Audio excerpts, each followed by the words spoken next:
Nashukuru sana ndugu zetu wa World Bank wamefacilitate, wametupatia shilingi bilioni 20 ili vijana 1850 wa Kenya wapate nafasi number 1 ya kuwa trained kwa biashara.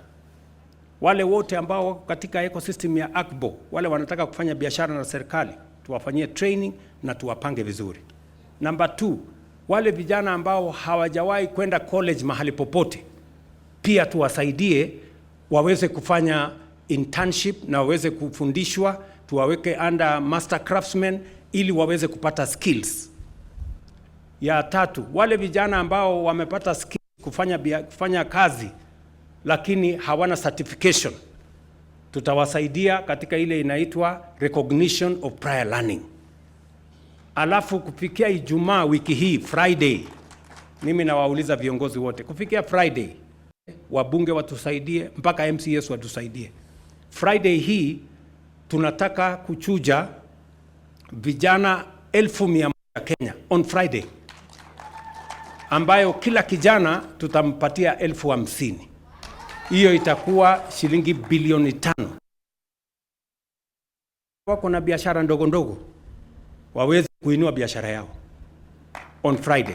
So I want to ask all of us as leaders, let us rally together on matters that matter to this country, on matters that matter to the young people of our nation. The young people of Kenya have a point. They are tired of mediocrity, of small thinking, of the usual, of the average. They want us to up our game so that we can create opportunities for them to go into the future and to make their contribution to the development of our nation. So, fellow leaders, I really want to persuade you that let us look at, this is not about political parties. This is about the young people of Kenya. Let us focus and let us work with them. Please, tafadhali nawaomba Wakenya wenzangu, tukubaliane tubadilishe hii nchi. Tuache siasa ndogo ambaye haitusaidii. Siasa ya ukabila, siasa ya chuki, siasa ya kugawanya watu, siasa hiyo. Watu wengi hawa ambao wanazurura kutusumbua, wanatusumbua kwa maduka huko, wanaongea mambo ya ovyo. Hakuna kitu wanaongea. You know? Ama namna gani? So, tafadhali, mimi nawaomba viongozi sisi wote tuamini Mungu na tujiamini wenyewe na tuamini taifa letu la Kenya. Tunaweza kuibadilisha hii taifa sisi wote tukiweko. Sijui kama tunaelewana jameni. Hakuna haja hii ugomvi kidogo kidogo. Kama wewe ni kiongozi na uko na sera na mpango tofauti bora kuliko hii yetu, tueleze. Usiseme ati mpango yako ni kuja kuondoa affordable housing. Think, if William Ruto wants to do 1 million houses, tell us how you are going to do 2 million or 3 million. Don't tell us you are going to bring down what William Ruto is doing. We have what it takes to have the resources to do this within Kenya. Putting together resources from our budget, building resources from our private sector, putting together resources from our privatization, we will be able to create a big pool of resources that we can use in an innovative manner, like all other countries have done, if we put it together under a national infrastructure fund. And shortly, we will be taking to Parliament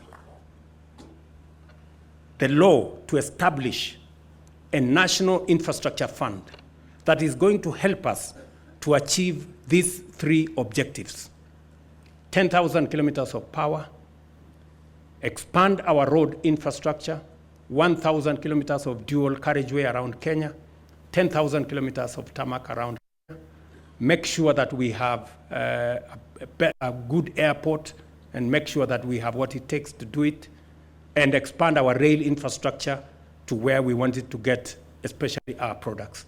And number 3, to generate sufficient water from 50 mega dams around Kenya that will generate for us at least 2,000 megawatts and also enable us to do 2 2 million acres extra of land under irrigation. That is how we are going to move this country into the future. And we can do it in our lifetime, as I have said. All these things we have done. Korea, they are sitting here to us, they did it. Korea was exactly like Kenya. This Korea you see here was exactly like Kenya in 1963. Tulikuwa sawa na hawa watu wa Korea. 1963. GDP yetu ilikuwa sawa. Wao ni watu wa kilimo kama sisi. Lakini leo uchumi ya Korea ni 20 times that of Kenya. Munaona iko makosa mahali fulani? We want more infrastructure.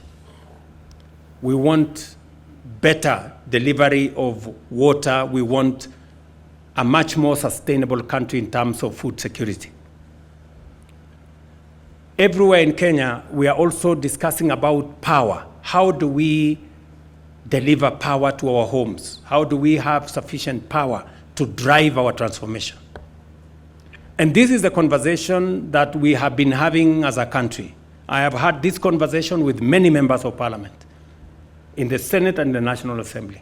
I have had this conversation with many leaders around Kenya, that it is time as a nation that there are 3 fundamental things that we must do, because it's time for us to move Kenya from being a third world country to a first world country.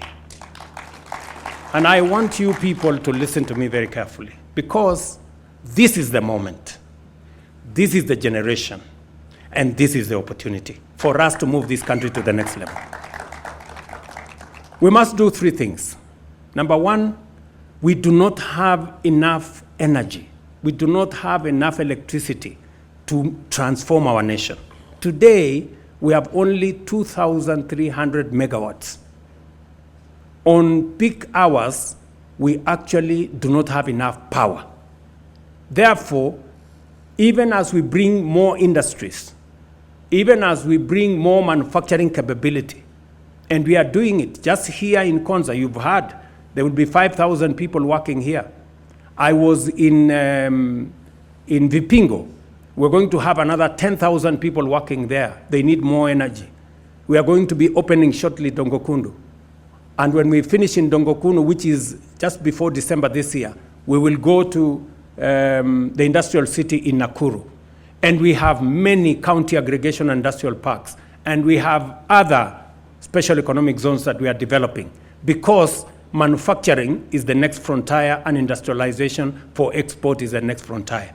But we cannot achieve that if we do not generate and distribute more energy. We therefore, as a country, urgently, within the next 5 to 7 years, we need 10,000 megawatts of energy as a matter of urgency if we have to move Kenya to the next level. That is number 1. To generate 10,000 megawatts of energy, we need something like 1 trillion shillings. It's not a lot of money. We can find it.